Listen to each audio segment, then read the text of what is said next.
इससे पहले की वीडियो में हम जान चुके हैं, समझ चुके हैं असेसमेंट फॉर लर्निंग के बारे में, असेसमेंट ऑफ लर्निंग के बारे में।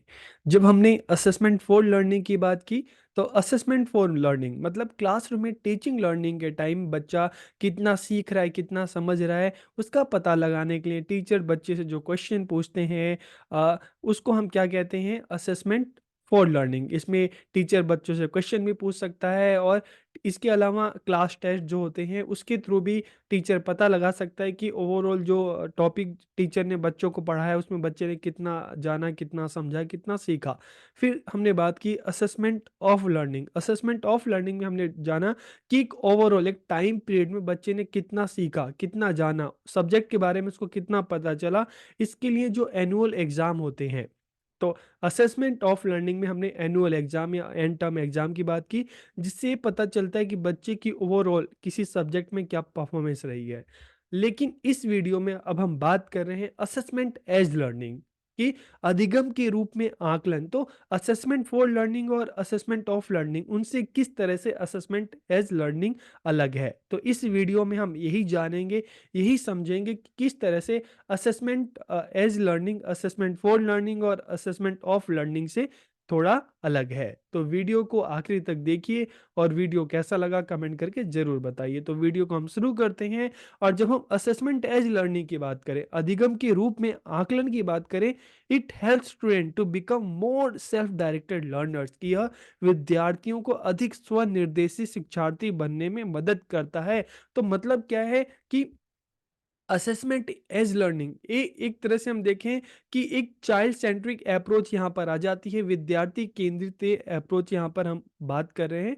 यहाँ पर बच्चों को ज्यादा अवसर दिया जाता है कि बच्चा खुद को असेस करे, सेल्फ डायरेक्टेड लर्नर की बच्चा एक स्वनिर्देशित शिक्षार्थी बने। तो यहाँ पर क्या है कि क्लास में टीचर और बच्चों की बात करें, तो यहाँ पे बच्चों को ज़्यादा अपॉर्चुनिटी दी जा रही है कि खुद बच्चा किस तरह से सीख रहा है, तो उसको समझने का ज़्यादा अपॉर्चुनिटी बच्चों को दी जा रही है यहाँ पर। तो यहाँ पर बच्चों का रोल ज़्यादा अहम हो जाता है।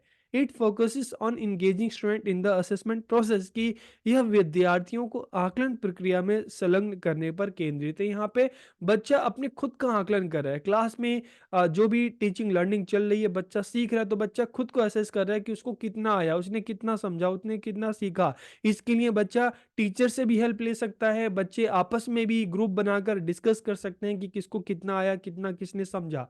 तो यहाँ पर किस पर फोकस किया जा रहा है, बच्चों को यहाँ पे सेल्फ डायरेक्टेड लर्नर बनाया जा रहा है, स्वनिर्देशित शिक्षार्थी बच्चों को बनाया जा रहा है। तो it focuses on engaging student in the assessment process, कि हम विद्यार्थियों को आकलन प्रक्रिया में संलग्न करने पर केंद्रित है।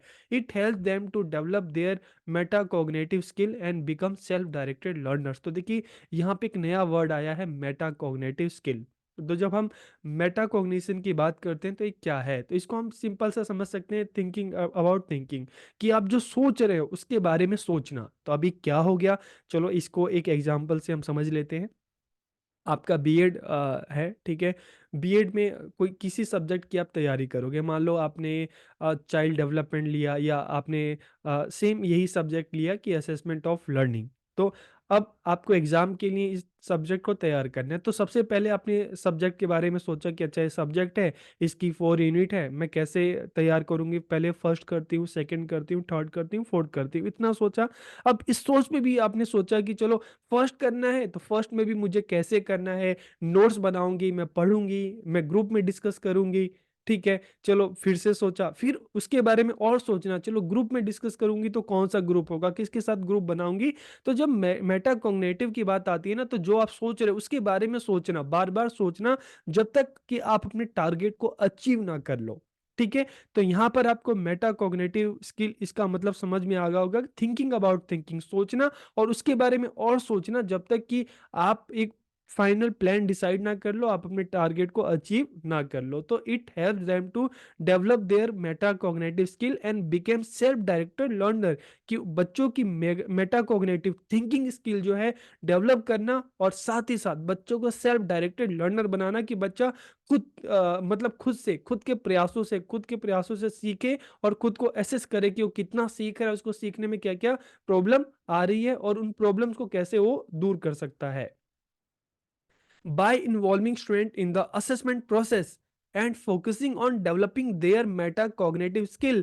Assessment as learning help student take responsibility for their own learning.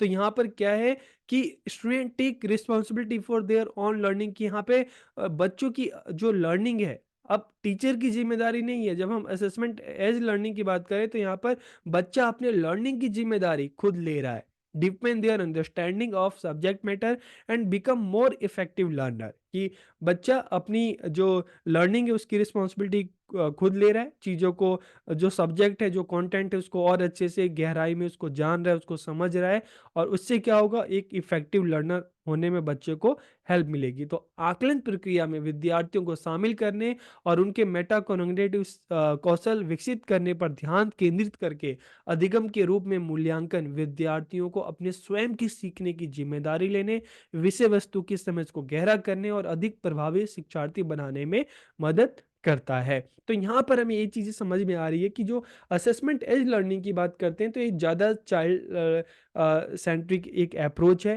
ठीक है। यहाँ पर बच्चे का रोल ज़्यादा अहम है। यहाँ पर बच्चों को इस तरह की रिस्पॉन्सिबिलिटी दी जा रही है, जिम्मेदारी दी जा रही है, जहाँ पे बच्चा अपनी लर्निंग की रिस्पॉन्सिबिलिटी खुद ले रहा है, खुद को एसेस कर रहा है कि उसे अभी तक कितना आया, बच्चे ने कितना समझा, उसको और कितनी मेहनत करने की जरूरत है।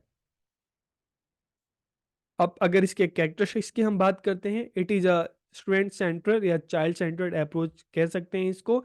It involve student in the process of assessing their own learning progress and understanding of their subject matter. की इसमें क्या हो रहा है, विद्यार्थियों को अपने सीखने की प्रकृति और विषय वस्तु की समझ का आकलन करने की प्रक्रिया में शामिल किया जा रहा है। It is a formative assessment approach की ये भी एक रचनात्मक मूल्यांकन दृष्टिकोण है, जहां पर टीचिंग लर्निंग के दौरान ये चीजें हो रही हैं। लेकिन यहाँ पर एक थोड़ी सी जो अलग चीज देखने को मिलती है कि असेसमेंट फॉर लर्निंग में हम देख रहे हैं कि जो बच्चों का असेसमेंट है वो टीचर के द्वारा हो रहा है, लेकिन यहाँ पर क्या है, बच्चा खुद को खुद से असेस कर रहा है, अपनी लर्निंग की रिस्पॉन्सिबिलिटी खुद ले रहा है और खुद को खुद से असेस कर रहा है। आमतौर पे देखते हैं कि जब बच्चा धीरे धीरे 10th क्लास में जाता है, 11th क्लास में जाता है, 12th क्लास में जाता है, तो ये वाला जो हम देखते हैं असेसमेंट एज लर्निंग की जो बात करें, वहाँ पर ये चीज़ें हमें देखने को मिलता है कि बच्चे अपने लर्निंग की रिस्पॉन्सिबिलिटी खुद ले लेते हैं, खुद को एसेस करते हैं, खुद से प्रयास करते हैं, खुद से कोशिश करते हैं ताकि उनकी लर्निंग और ज़्यादा इफेक्टिव